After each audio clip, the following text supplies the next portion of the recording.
You won't believe this, but the HOA president actually built a $2.5 million luxury mansion on land that wasn't even hers. It was mine, and I didn't even know until I saw construction trucks rolling up like they owned the place. See? I had inherited a quiet piece of property from my grandfather, and honestly, I barely visited because I loved the peaceful nature trails around it. But one day I went back, and boom, there stood the skeleton of a mansion, and the HOA president, Karen, was strutting around in designer sunglasses, bragging to neighbors about her dream estate. When I confronted her, she smirked and said the HOA voted to reallocate underused land, and that I should just be grateful she was raising property values. She even threatened to fine me for trespassing on my own land.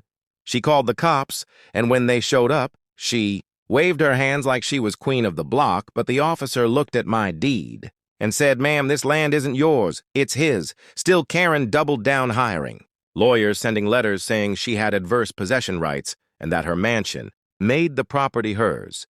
But here's the twist. I had never signed anything, never given permission, and her entire construction was technically illegal. I stayed calm. I let her dig herself deeper, investing millions into marble floors, pools, and chandeliers.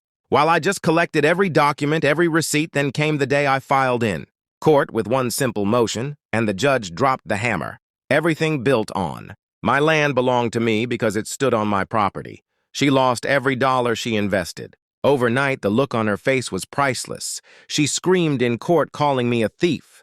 But the judge silenced her and ordered her removed from the premises now that $2.5 million mansion is legally mine without paying a dime, and Karen the mighty HOA president had to walk away humiliated while neighbors whispered about how she ruined herself all because she thought she was untouchable. So now, whenever I sit on my balcony sipping coffee overlooking the mansion she built for me, I smile because sometimes the sweetest revenge is patience and paperwork. So if you loved this insane story and want more jaw-dropping HOA and Karen Justice tales, then hit that subscribe button right now because, trust me, you don't want to miss the next revenge bomb I'm about to drop.